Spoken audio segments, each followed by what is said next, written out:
a hidden cost associated with being number one in the search engine results. We get a number of different phone calls every day from customers, prospects, aspiring to be number one in the search engine results, and now looking to be number one in AI, whether that be ChatGPT, Gemini, etc. They want to be number one. Well, that may not be the best thing to do. Let's dig into it. Let's talk about why. My name is Danny Laws, principal owner of DaBrian Marketing Group. And today, I want to talk about why being number one in the search engine results may not be the best thing for small and mid-sized businesses specifically, right? Number one is that there potentially has the ability to be irrelevant search traffic coming from specific keywords.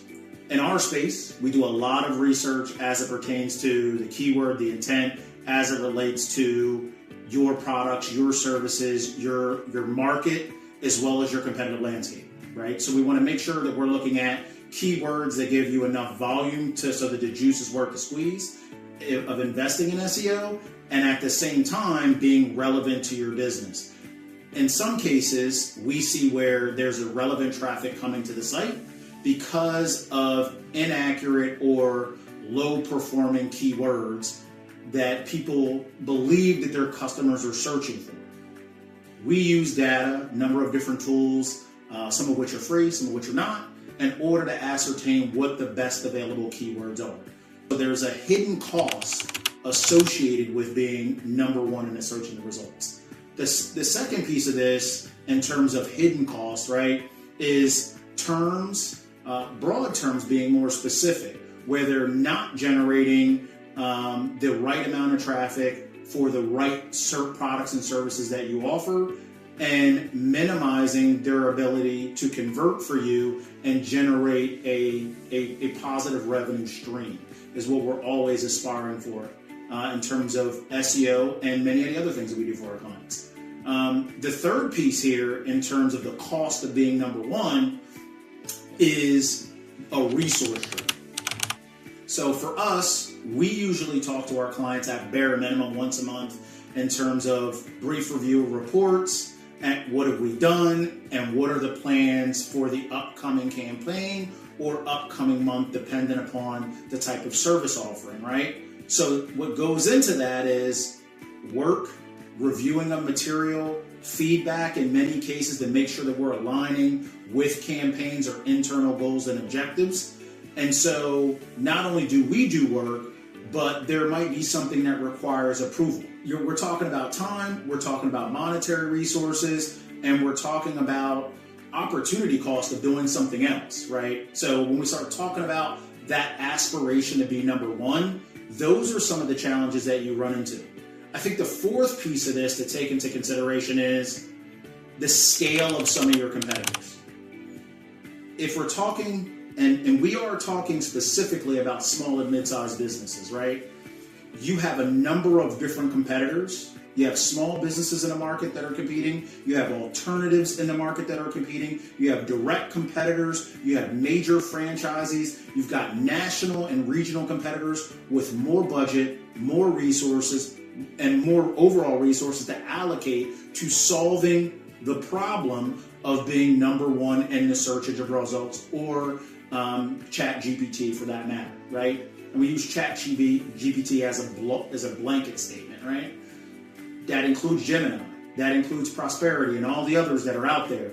That they have enough resources to continue to aspire to that number and enough revenue to do that. And so, in many cases, there are other things that you might want to take into consideration. One, the quality of your lead flow. And when we start talking about leads, take into consideration, where your leads are coming from. Are they converting? Those are some of the things we want to take a look at. More specifically, looking at the cost per lead is often important. Depending upon what you've budgeted or invested in SEO, there might be a specific number of leads based upon your internal conversion rate, what's closing, and your average value per closing. So those are some of the things you want to take into consideration. Not to mention search intent, aligning your keywords and phrases based upon the intent of many of these customers. We don't always want to be number one in the search and results for that reason. There are some shoppers. There are shopper-related phrases. There are certain things that you may not be in the best position for. One might be a review. You might not have had a review in 12 months. And as part of your SEO offering, before we start looking at aspiring for the keyword of your brand and reviews, they're going to show up. But we also want to allocate time and resources so that you have more favorable reviews by asking your best customers for reviews. Those are some of the low-hanging fruit components that might be there. We also want to take into account what we're doing in terms of the closing rate. How are we improving that closing rate? For small and mid-sized businesses, this is also another challenge that we often see, which is why we do some of the sales and CRM setup and integration, because we wanted to see the whole picture. As an example, you might have a landscaping company, and your landscaping company or financial service might have a get a quote, a book a meeting, etc. Those that respond quickest to those quotes generally see better conversion rates, right? So where do those leads go? What happens when the lead comes through? And are we closing those leads or getting opportunities that generate revenue and move into our pipeline over time? And then what is the average cost per sale from organic search results? And that requires due diligence from a tracking perspective. This is another thing in terms of hidden costs of when we're talking about return on investment, when we're talking about what it takes to be number one, having to invest in those elements that help you track and measure.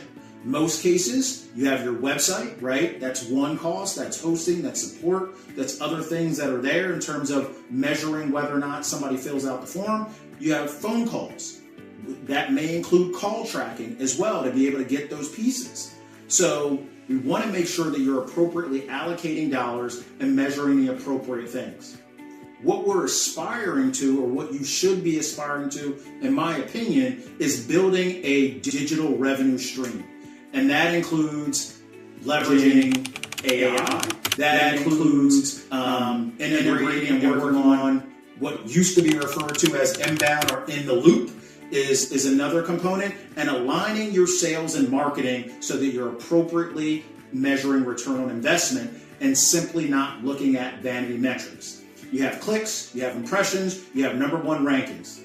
The assumption for many is that having those components is going to lead to profitability and profit margins that are desirable for the business, and that is not always the case. So we want to take a holistic approach to SEO and what the impact is on generating revenue and a pipeline of good quality customers. So with that, what I would say is think about the shift. Think about the shift in approach and mentality in terms of looking for leads that are coming in from SEO, whether it be a form completion or a phone call, right? What's happening in that space? What's helping the revenue pipeline, right? That would be number one. Number two, partnering with other folks and partnering with the right agencies that are asking the questions, what's closing? What's happening with these leads? What does it look like? Those are some of the other things that I would say. And if you need help, we're always here to help. What I would recommend is booking a discovery with us and having a brief conversation in terms of what your goals and objectives are for the year, right? We talk a little bit about that. Who's your target audience? Who your competitors are to help put you in the right and in the best possible offer or scenario. And then from there, what we do is take that information, formulate a strategy with a 12-month roadmap for you to be successful and help you generate revenue. With that, I thank you for your